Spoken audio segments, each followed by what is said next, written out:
कैसे हैं दोस्तों, मैं हूं ज़िया। वेलकम करता हूं आपको यूट्यूब चैनल पे। दोस्तों, पेस्टिसाइड के इस्तेमाल के बाद सब्जियों को खाने या फ़रोख्त करने के लिए एक मखसूस टाइम तक आपको इंतज़ार करना ज़रूरी होता है ताकि जहर के असरात को कम किया जा सके। क्योंकि जब आप सब्जियों के ऊपर स्प्रे कर देते हैं तो ऐसा नहीं होता कि आपने स्प्रे किया और एक आध घंटे के बाद जो है उसका असर ख़त्म हो गया।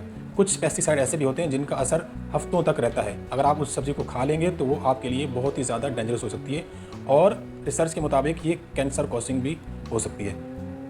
अच्छा, जो लोग आप में से पेस्टिसाइड का रेगुलर इस्तेमाल करते हैं वो शायद ये चीज़ ज़रूर जानते होंगे कि पेस्टिसाइड की बॉटल के पीछे गाइडलाइंस लिखी होती हैं जिसको हम नॉर्मली नहीं पढ़ते। उन गाइडलाइन के नीचे एक टर्म लिखी होती है विद होल्डिंग पीरियड, जो कि जिसको समझना और पढ़ना ज़रूरी है। उसका मतलब ये होता है कि ये पेस्टिसाइड इस्तेमाल के कितने टाइम तक सब्जियों के ऊपर जो है इसके रेजिड्यूज रह जाते हैं। अच्छा, ये मैं बताता चलूँ आपको कि मुख्तलिफ़ पेस्टिसाइड और मुख्तलिफ़ फसलें, तो इनका जो टाइम पीरियड है वो मुख्तलिफ हो सकता है। कुछ पेस्टिसाइड की जो बॉटल्स होती हैं उनके पीछे लिखा होता है 7 दिन, किसी के पीछे जो है 10 दिन, और कहीं लिखा होता है कि आपने 14 दिन के बाद आपने इसके स्प्रे के बाद आपने सब्जियों को इस्तेमाल करना है।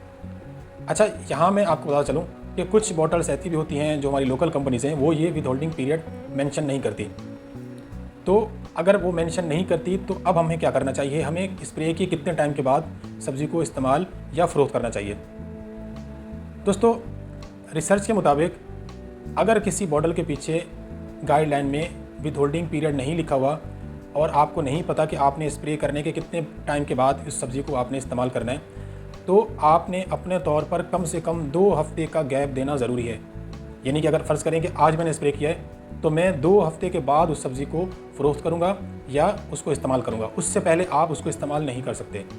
उसकी वजह मैंने आपको बताई है कि ये पेस्टिसाइड के रेजिड्यूज रह जाते हैं और अगर खुदा न खास्ता आपके वो खाने के साथ आपके अंदर चले जाते हैं तो आपके लिए बहुत ही ज़्यादा प्रॉब्लम क्रिएट कर सकते हैं। तो आपने इस चीज़ का बहुत ख्याल रखना है।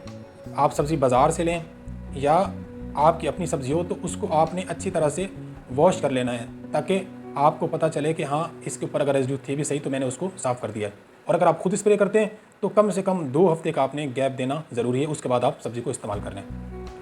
दोस्तों, इसके अलावा आपके माइंड में कोई और क्वेश्चन है तो आप वो भी पूछ सकते हैं, आपको उसका आंसर मिल जाएगा। नेक्स्ट वीडियो मिलते हैं, तब तक के लिए अल्लाह हाफ़िज़।